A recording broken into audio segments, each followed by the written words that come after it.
Hello friends, welcome to our YouTube channel Academic Brain. Friends, इस video में हम physical and chemical control of micro organisms को देखने वाले हैं। तो चलिए स्टार्ट करते हैं। Friends, control of the micro organisms के मेथड को स्टार्ट करने से पहले हम कुछ इंपॉर्टेंट टर्म्स को डिस्कस कर लेते हैं। तो सबसे पहले टर्म आता है स्टेरिलाइजेशन। तो स्टेरिलाइजेशन एक प्रोसेस है जिसमें हम किसी भी सब्सटेंस या मीडियम से माइक्रो ऑर्गेनिजम्स इंक्लूडिंग एंडोस्पोर्स को कम्प्लीटली किल या रिमूव कर देते हैं और वह सब्सटेंस या मीडियम माइक्रो ऑर्गेनिज्म से कम्प्लीटली फ्री हो जाता है और उसमें कोई भी लाइफ फॉर्म अवेलेबल नहीं होता है। तो इस डेफिनेशन में एक टर्म आया था एंडोस्पोर। तो एंडोस्पोर्स क्या होता है?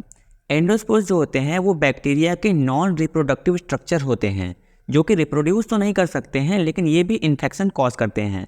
तो हम क्या करते हैं, स्टेरिलाइजेशन में हम इन एंडोस्पोर्स को भी किल कर देते हैं या फिर रिमूव कर देते हैं।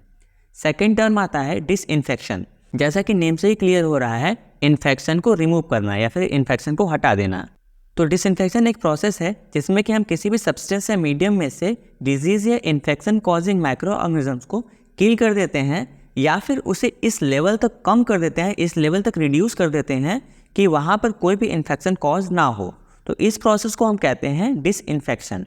इस प्रोसेस में कुछ एंडोस्पोर्स जो होते हैं वो किल नहीं होते हैं क्योंकि वो डिसइंफेक्शन प्रोसेस को सर्वाइव कर जाते हैं। तो थर्ड टर्म आता है डिसइंफेक्टेंट्स। तो डिसइंफेक्टेंट्स वो केमिकल सब्सटेंस होते हैं जिसे कि हम नॉन लिविंग सब्सटेंसेस पे बैक्टीरिया या माइक्रो ऑर्गेनिजम्स को किल या रिमूव करने के लिए यूज़ करते हैं। नेक्स्ट टर्म आता है एंटीसेप्टिक। तो एंटीसेप्टिक वो केमिकल सब्सटेंस होते हैं जो कि लिविंग सेल पर या लिविंग टिश्यू पर सेफली अप्लाई किए जा सकते हैं माइक्रो ऑर्गेनिजम्स को किल करने के लिए। एंटीसेप्टिक का कुछ एग्जाम्पल है जैसे कि डेटॉल का एंटीसेप्टिक लिक्विड आता है, सेवलॉन के एंटीसेप्टिक लिक्विड्स। तो अब हम चलते हैं control of the micro organisms पे। तो माइक्रो ऑर्गेनिजम्स को कंट्रोल करने के मेन दो मेथड्स हैं, physical methods and chemical methods. तो फिजिकल मेथड्स में मेनली 3 मेथड्स आते हैं। पहला हीटिंग। हीटिंग 2 तरीके से अप्लाइड होती है, dry heat and moist heat. Second आता है रेडिएशन, जो कि फर्दर 2 तरीके से अप्लाइड होता है, ionising radiation and non ionising radiation. And third method होता है फिल्ट्रेशन। अब हम देखते हैं कि केमिकल मेथड्स में क्या क्या मेथड्स होते हैं। तो केमिकल मेथड्स को भी 3 तरीके से यूज़ किया जा सकता है। First by disinfectants, second by antiseptic and third by antibiotics. अब हम स्टार्ट करते हैं फिजिकल मेथड्स को। तो फिजिकल मेथड में सबसे पहले आता है हीटिंग। इस मेथड में हम हाई टेम्परेचर का यूज़ करके माइक्रो ऑर्गेनिजम्स को किल करते हैं। तो हाई टेम्परेचर 2 तरीके से यूज होती है, dry heat and moist heat. तो हम देखते हैं ड्राई हीट। ड्राई हीट में सबसे पहले आता है फ्लेमिंग। इस मेथड में हम नॉन लिविंग ऑब्जेक्ट्स जैसे कि सर्जिकल इंस्ट्रूमेंट, इन सभी को माइक्रो ऑर्गेनिज्म से फ्री करते हैं। इस मेथड में हम ऑब्जेक्ट को सीधे ही फ्लेम या हीट के कांटेक्ट में रख देते हैं और तब तक हीट करते हैं जब तक कि वो ऑब्जेक्ट रेड हॉट ना हो जाए, और इस तरीके से वो ऑब्जेक्ट माइक्रो ऑर्गेनिज्म से फ्री हो जाता है। ड्राई हीट का सेकेंड मेथड है hot air oven. Hot air oven एक इलेक्ट्रिक डिवाइस है जो कुछ इस तरीके का दिखाई देता है। इसमें हम हाई टेम्परेचर या हाई हीट को जनरेट करके माइक्रो ऑर्गेनिजम्स को किल करते हैं। अब हम आते हैं मॉइस्ट हीट पे। तो मॉइस्ट हीट में हम माइक्रो ऑर्गेनिजम्स को बॉइलिंग वाटर, स्टीम या मॉइस्चर का यूज करके किल करते हैं। तो इस मेथड में सबसे पहला मेथड आता है पास्चुराइजेशन। इसमें हम लिक्विड फूड सब्सटेंसेस को जैसे कि मिल्क को एक फिक्स टेम्परेचर पे हीट करते हैं और फिर उसे कूल कर देते हैं जिससे कि उसके अंदर प्रेजेंट बैक्टीरिया किल हो जाते हैं। मॉइस्ट हीट में सेकंड आता है बॉइलिंग।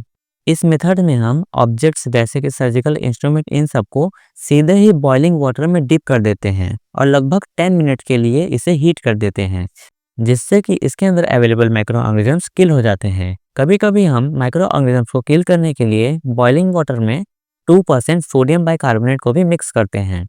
मॉइस्ट हीट में थर्ड आता है ऑटोक्लेविंग या स्टीम अंडर प्रेशर। इस मेथड में हम ऑटोक्लेव मशीन को यूज करते हैं जो कुछ इस तरीके का दिखाई देता है। इसमें हम स्टीम को हाई टेम्परेचर और प्रेशर पर क्रिएट करते हैं जिससे कि माइक्रो ऑर्गेनिजम्स हाई टेम्परेचर और प्रेशर की वजह से किल हो जाता है।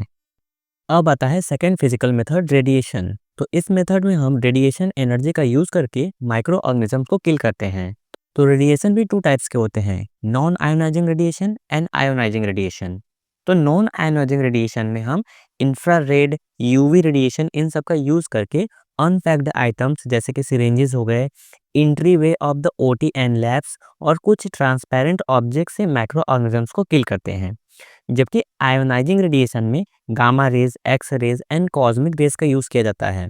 आयोनाइजिंग रेडिएशन में ऑब्जेक्ट जैसे कि cardboards, oils, greases, fabrics etcetera इन सब से माइक्रो ऑर्गेनिजम्स को रिमूव करके उससे स्टरलाइज किया जाता है। अब हम आते हैं फिल्टरेशन पे, जो कि थर्ड फिजिकल मेथड है। तो इस मेथड में हम माइक्रो ऑर्गेनिजम्स को किल नहीं करते हैं, बस इसमें हम माइक्रो ऑर्गेनिजम्स को किसी भी मीडियम से सेपरेट कर देते हैं by the using of the filters. तो उससे क्या होता है कि जो मीडियम है वो माइक्रो ऑर्गेनिज्म से स्टरलाइज हो जाता है, क्योंकि उस मीडियम में माइक्रो ऑर्गेनिजम्स नहीं बच पाते हैं।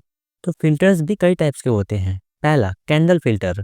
इस मेथड में वाटर से माइक्रो ऑर्गेनिजम्स जैसे कि बैक्टीरिया, प्रोटोजोआ इन सबको रिमूव किया जाता है।